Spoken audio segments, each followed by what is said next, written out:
Olá pessoal, nessa nossa segunda videoaula a gente vai tratar do hemisfério cerebral, ou seja, o cérebro e as suas partes, ok? Então, vocês podem ver nesse slide que a gente tem duas imagens. Uma imagem do lado esquerdo, representando o hemisfério cerebral esquerdo, e uma imagem do lado direito, representando o hemisfério cerebral direito. Depois eu vou explicar para vocês o que isso tem a ver com as pessoas com deficiência e o que isso pode ajudar a gente a identificar as melhores habilidades para lidar com essas pessoas, certo? Então, a princípio, é importante que vocês saibam que o lado esquerdo do cérebro, ele atua na parte lógica, sequencial, analítica, objetiva, racional. E ela observa para as partes das coisas.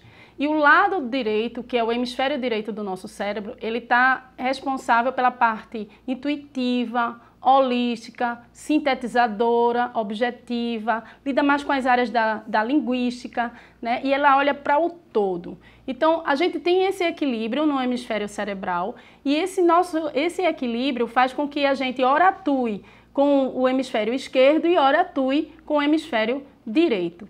Então, isso é importantíssimo para que o nosso raciocínio e as nossas habilidades sejam desenvolvidas.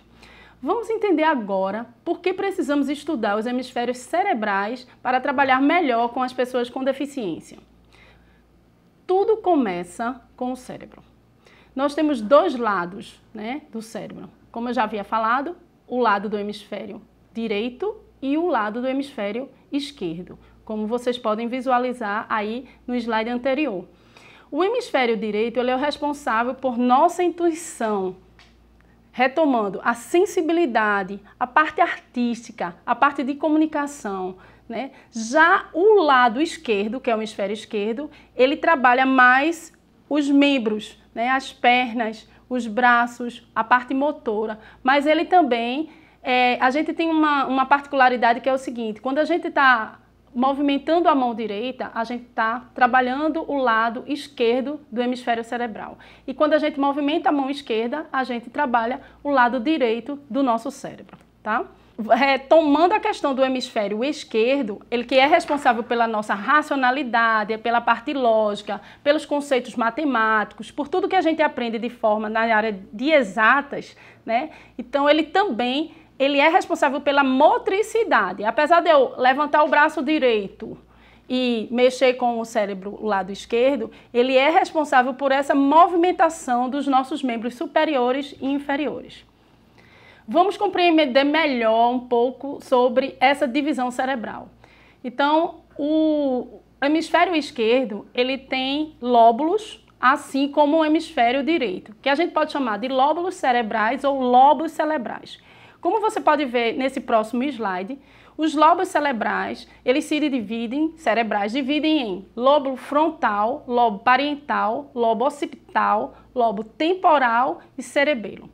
Por que a gente precisa entender um pouco sobre isso? Não é que a gente vá trabalhar a parte neurológica da pessoa, mas a gente vai entender um pouco mais através da neurociência que área é afetada quando a pessoa tem uma deficiência. E através desse entendimento, a gente consegue compreender que outras áreas a gente pode estimular para que essa pessoa tenha um melhor desenvolvimento na vida dela.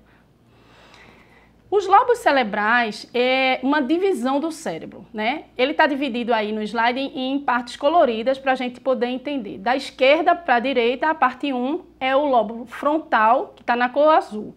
Da parte 2 é o lobo parietal, que está na cor amarela. 3 é o lobo temporal, que está na cor verde. E 4 é o lobo occipital, na cor rosa. E na parte 5, na cor cinza do cerebelo. Você pode estar se questionando e perguntando por que Cris está me dizendo todas as cores que está sendo dividida, se eu estou conseguindo visualizar essa imagem que ela está passando. Eu estou te dizendo isso porque, em algum caso, pode ter algum aluno seu que seja daltônico e aí ele não consegue visualizar a cor na forma real. Então é importante que quando vocês façam essa explicação, você tenha o entendimento de dizer a ele qual é as cores da imagem dos lobos ou de qualquer imagem que você vai colocar. O lobo frontal, ele é responsável pelos impulsos, né?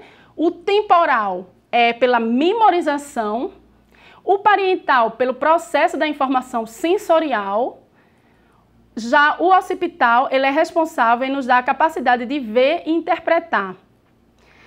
Os lobos levam o nome do osso do crânio. Isso é só um detalhe para a gente compreender. O cerebelo, ele não faz parte do cérebro, mas ele desempenha uma função importante, que é pela coordenação do movimento. Então, provavelmente, uma pessoa que tem uma deficiência motora, ela tem uma falha na parte do movimento no cerebelo.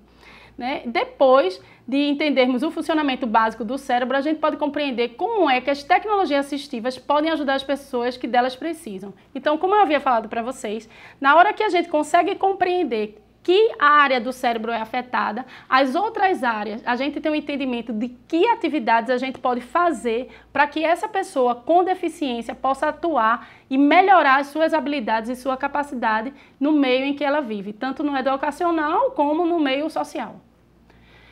Aqui a gente terminou a aula. Obrigada, um abraço.